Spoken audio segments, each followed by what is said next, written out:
and welcome back ulit sa ating channel. So for today's video, mag-unbox tayo nitong Kyowa Stand mixer. Ayan, so alam niyo naman nakatatapos lang ng Shopee sale at nakabili tayo ng panibagong gamit dito sa bahay dahil sa Shopee sale na yan.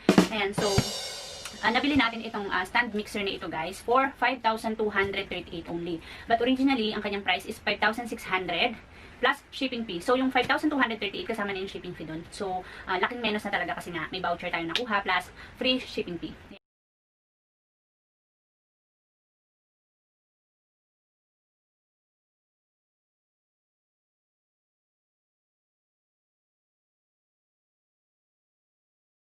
Ayan, so buksan na. Kaya pala ako bumili nitong stand mixer na ito. Kung mapapansin nyo sa aking mga previous video, gumagawa din ako ng tinapay. Nagpapaka-feeling baker ako.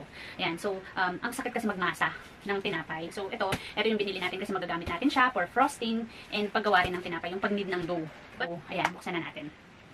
So ayan guys, pasensya na kasi medyo masikip tong area natin kung saan tayo mag-unbox kasi mainit sa labas. Ayan, so unbox na natin siya. Ayan, so, excited na rin ako dito guys kasi actually, binilhan pa ako ng asawa ko ng oven, tsaka air fryer. Ayan. So, nagpapabili kasi ako sa kanya guys ng serger, yung overlock machine. Pero, hindi na ako masyadong nananahi pa ngayon kasi nga nawiwili ako sa pagbibig. So, sabi ko, bilhan niya muna ako ng mga baking equipments. Saka na lang yung serger. Kung bibilin pa niya ako ng serger. Kasi usapan namin February pa to. Pero napaaga yung binili niya sa aking mga gamit. Ayan. Unbox na natin.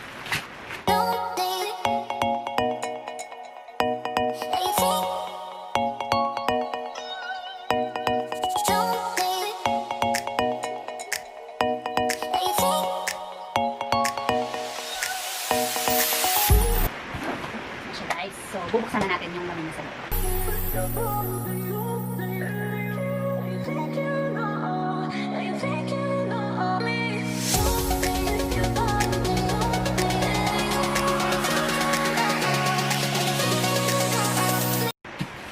Ayan na siya! Wow! Sobrang ganda niya. Ayan. Talagang ako, pag meron akong nabibiling gamit, especially kapag gusto ko talaga yung ginagawa ko dun sa gamit na yun. Ayan, sobrang nai-inlove ako pag first time ko siyang nakita. Guys, ang ganda niya. Sobrang elegante na ito. Ang bigat fairness. Ayan, so titignan natin ngayon kung ano ba yung mga kasama niya at mamaya testingin din natin siya. Parang napaka-elegant niya guys. Parang gusto mo nito baby? Mag-bake ka rin ha. Ayan. So, eto. Nagulat ako guys. Ayan, so ito yung mga kasama niya. Meron siyang kaya pala guys, meron akong medida. So, susukatin ko yung dimension niya para naman alam nyo. Ayan, ito yung kanyang dough po. Yung pangmasa ng harina or ng dough natin para makagawa tayo ng tinapay. So, nakalagay dito, pwede rin siya sa flour, salt, yeast, water, lard, ayan. So, meron siyang mga specific na usage. So, siguro pag hindi ko masyadong nagustuhan itong mga to, bibili ako sa Shopee ng mga silicone na lang muna. Tapos, ito guys, ito yung flat beater. Ito yung para sa egg. Ayan, castor sugar, and margarine. So, ayan. Meron din ako guys nakikita mga ganito na silicone sa Shopee. Parang mas maganda siya gamitin kaysa dito. Kasi ito, parang naingay siya. Kasi bago ito isend sa akin ni seller, nag-send muna sila ng video na working talaga siya.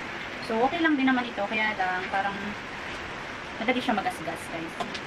So, ito naman. Ito pala yung wire whisk, guys. Ito yung panggawa ng frosting para sa cream. Ayan, ito yung para sa Swiss meringue o kaya ng boiled icing. So, ito yung gagamitin natin panggawa ng frosting. Ito yung wire whisk. Yung parang pang ano din ng mixer. Or parang yung, di ba, yung ano natin, yung hand mixer. O yung parang wire whisk natin na maliit. Ito yung parang substitute niya kasi mas malaki to. So, meron naman siyang mixing guide, guys. Makikita nyo naman. Gulo-gulo ng anak ko yun. Ayan. So, meron siyang mga mixing guide dito sa kanyang manual. Ayan. So, pero konti lang yung nilalaman ng kanyang manual. Siguro mapag-aaralan naman natin to. Kasi first time ko lang din na nagkaroon ng ganitong machine. Ayan. So, ganun siya isara. And then, nakakagulat ang talaga pag first time guys. Pagbuksan. And then, pagbubuksan. Pero parang mas gusto ko yung mga dito na lang na pinipinbo. And then, try natin maglagay ng ano guys.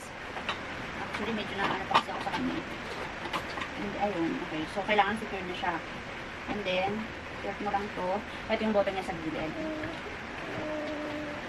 Ayan na siya.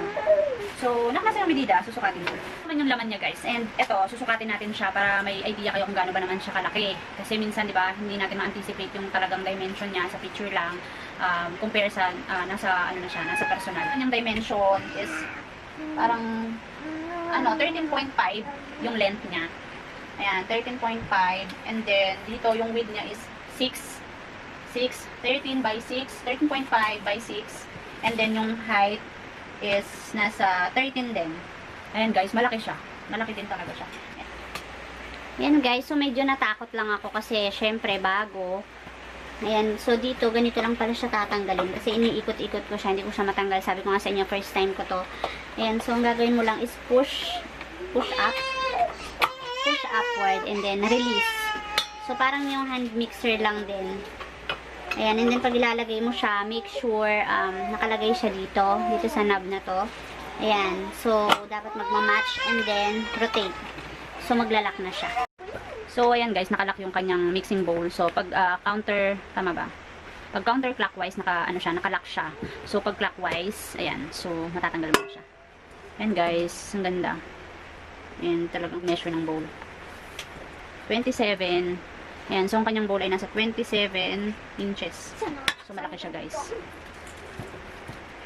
So, again, pag ilalagay mo siya, place mo lang and then, ayan. Counterclockwise yung lock. Guys, actually, ang galing din niya kasi meron siyang mga rubber dito sa baba. So, nakikita niyo ba? Ayan. So, meron siyang mga rubber dito sa baba na hindi siya basta-basta magagalaw kapag nagmi-mix ka. So, dumikit siya dito sa lamesa ko kasi glass yung lamesa. Pero, didikit din pala talaga siya sa tiles kasi ano eh. So, ayan. Very sturdy siya kapag nagmi-mix kasi meron nga siyang mga parang adhesive silicone. Kung ano man ang tawag din. Ayan. So, itatry muna natin siya. Yan. Pero yung cord niya, I must say, hindi ganun kahaba yung kanyang cord. So, make sure guys, kapag kayo mag-mix, naka-power off siya, syempre. Naka-zero naman tayo. So, tilt lang natin yung head. Ayan. Ay, hindi, naka-tilt mo pala. So, i-down lang natin para makita. Pero meron siyang maliit na dent, guys. Meron siyang maliit na dent dito. Siguro gawa ng ano lang. But anyway, hindi naman yan, actually, ang dami niyang dents. Ang dami niyang dents na maliliit. Pero sana hindi naman apektado yung kanyang function. So, okay lang naman yun. Siguro sa courier talaga. So, ayan. Ite-testing na. Ayan, so hindi muna natin lalagay yung kanyang mga whisk, yung mga beater niya kasi testing muna siya. Ang dami pa nakikita ano guys, so ang dami niya talaga mga dents na maliliit. 1, 2, 3. Ayan, so anyway, saksakan natin siya. And then, tatry na natin siya. Zoom natin yung camera para makita natin. Nag-bake pala ako ng cake guys kasi, ayan, gagawa tayo ulit ng cake. So, ayan yung number 1.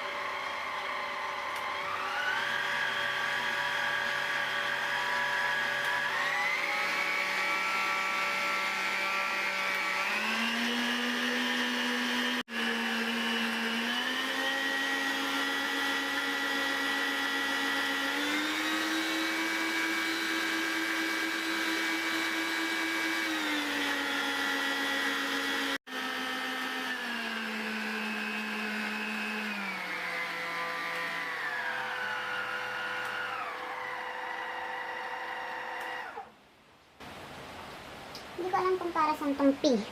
Ayan, so, yun guys, medyo maingay siya. Understood naman, syempre, dahil mixer. Pero medyo nakakatakot siya pag pinapagana kasi parang ang ingay niya, parang magkakalas-kalas siya. But anyway, super satisfied ako dito. Teka, harap ako sa inyo. So, ayun lang naman guys ang ating review dito sa ating Kyowa Stand mixer. Actually, para sa akin, siguro out of 10. Bigyan muna natin siya ng fair na judgment sa kanyang itsura. Very elegant. Kompleto naman din ang kanyang mga accessories. Siguro meron lang ako mga nakikitang ilang dents na hindi ko masyadong nabitan. So, hindi na siguro kasalanan ni seller. Yun siguro sa courier na. But anyways, siguro yung kanyang itsura, I must say na very elegant nga siya. Siguro it's 8 out of 10. Ayan, wala siyang masyadong function na nakikita. Pero okay lang din kasi elegante nga siya tingnan. And, ano pa ba? Wala siyang gaanong free. Ayan, but anyways, ayun nga, pro ako anyways. But anyways, ayun nga, maganda siya guys. And magiging 10 siguro yung review ko dito kapag nagamit ko na siya. And thank you guys for watching and I hope you enjoyed this video. Sana, sana makatulong itong aking review sa inyo. And ayun lang naman. And gagawa natin or ipopost natin soon yung mga nagawa nating tinapay using this dough mixer and additional review na din para sa product. So, yun lang naman guys and thank you for watching. Bye!